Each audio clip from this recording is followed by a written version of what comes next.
आप जो मेरे सामने देख रहे हैं ये है 8th क्लास की साइंस की प्रोजेक्ट फाइल हिंदी मीडियम में। तो चलिए दोस्तों, ये फ्रंट पेज है। आप फ्रंट पेज जो है घर पे भी बैठ के तैयार कर सकते हैं, या फिर आप किसी दुकान से जाके आप जो पहला पेज है कलरफुल पेज लेके आइए, उस पर अपना नाम, रोल नंबर सब डाल सकते हैं। ठीक है, चित्र बना सकते हैं। तो ये हाथ से बनाया गया दोस्तों। ठीक है, तो चलिए देखते हैं इस फाइल में कैसे कैसे क्या शुरुआत करना। तो सबसे पहला जो टॉपिक है दोस्तों, जिसका नाम है सूक्ष्म जीव। क्या है दोस्तों? सूक्ष्म जीव।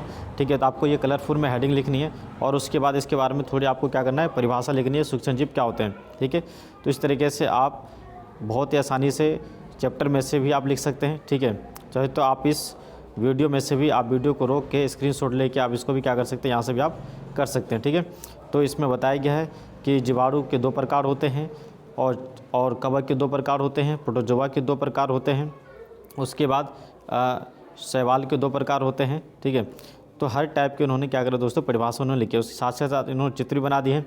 आप जो बुक है दोस्तों, उस बुक में से आप चैप्टर को फ़ोटोकॉपी करा के, ठीक है, चित्रों का फ़ोटोकॉपी करा के आप इसमें सबमिट कर सकते हैं। ठीक है, इसमें चिपका सकते हैं। उसके बाद आता है सूक्ष्म जीव और हम। ठीक है, ये हेडिंग डालिए, उसके बाद इसके बारे में परिभाषा लिखिए।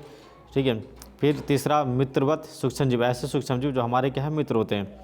तो मित्रवत सूक्ष्म जीव किसे बोलते हैं, उसकी परिभाषा है। ठीक है, उसके बाद सूक्ष्म जीवों का उपयोग कहाँ कहाँ होता है उसके बारे में बताया गया दोस्तों। फिर दही और ब्रेड का बनना। ठीक है, दही और ब्रेड का बनना अगर आपको नहीं दिखाई दे रहा है दोस्तों, समझ में नहीं आ रहा, तो हम यहाँ पे बोल के बता रहे हैं कि चौथा जो हेडिंग है दोस्तों, दही एवं ब्रेड का बनना। ठीक है, लैक्टोबैसिल्स जीवाणु हैं दोस्तों, महत्वपूर्ण संगठक है। ईस्ट है, ईस्ट लिखा हुआ है दोस्तों। आगे बढ़ते 5वें हेडिंग पे, जिसका नाम है जीवों का वाणिज्य उपयोग। ठीक है, जीवों का वाणिज्यिक उपयोग। ठीक है, इसी तरीके से आगे बढ़ेंगे। ठीक है, सूक्ष्म जीवों का उपयोग कहाँ कहाँ होता है वो सब यहाँ पे लिखा गया दोस्तों, आप ये देख सकते हैं। ठीक है, उसके बाद इसके बारे में उन्होंने ईस्ट का जो है दोस्तों चित्र इन्होंने बना दिए, जो बुक में से देख के बनाई गई है। खमीर द्वारा उठी हुई मैदा। ठीक है, तो ये मैं आपको बोल के ही बता रहा हूँ ताकि आपको लिखने में कोई परेशानी ना हो। ठीक है, उसके बाद दोस्तों ये जो लिखा है, क्या लिखा हुआ, किण्वन। क्या लिखा हुआ दोस्तों, किण्वन और किण्वन की खोज। ठीक है, बाकी इसके बारे में डेफिनेशन दोस्तों, परिभाषा आप गूगल पे जाके चेक कर सकते हैं या फिर बुक में देख चेक कर सकते हैं, और इसमें से भी आप लिख सकते हैं। छठा हेडिंग है सूक्ष्म जीवों के औषधि उपयोग। ठीक है, उसके बाद आता है प्रतिजैविक, फिर आप उसके बाद आता है पेंसिलिन, उसके बाद आता है सलाह, फिर उसके बाद आता है पशु के आहार में प्रतिजैविक। ठीक है, ये सभी चीज़ें। उसके बाद वैक्सीन के बारे में दोस्तों, वैक्सीन को टीका भी बोलते हैं, उसके बारे में डिटेल यहाँ पे है। फिर उसके बाद लिखा है वैक्सीन का टीका, फिर चेचक की खोज, ये सब। फिर 8वां मिट्टी की उर्वरता में वृद्धि। ठीक है, उसके बाद मृदा क्या होती है, उसकी परिभाषा।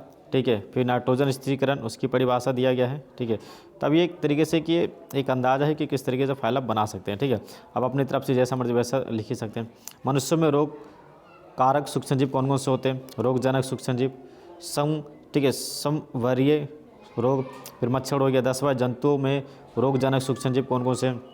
एंथ्रेसिस की खोज किसने करी, एंथ्रेसिस क्या होती है उसके बारे में। 11वां है खाद्य परिसरण, ये सभी चीज़ें। ठीक है, उदाहरण पाश्चरीकरण क्या होता है। ठीक है, ये सभी चीज़ें। ठीक है, तो आप आराम से इसको लिख सकते हैं दोस्तों। ठीक है, उम्मीद है कि आपको थोड़ा अंदाज़ा हो चुका हो कैसे बनी होगी फाइल दोस्तों। ठीक है, अगर कोई दिक्कत है, कोई परेशानी दोस्तों, तो आप वीडियो के नीचे कमेंट बॉक्स में जो दिए गए हैं दोस्तों, कमेंट बॉक्स में आप कमेंट्स करिए। ठीक है, तो जिस सब्जेक्ट की आपको फाइल चाहिए उस सब्जेक्ट की फाइल आपको मिल जाएगी। ठीक है, मिलता है अगले वीडियो में, तब तक आप अपना ख्याल रखिएगा। ओके, नमस्ते, बाय।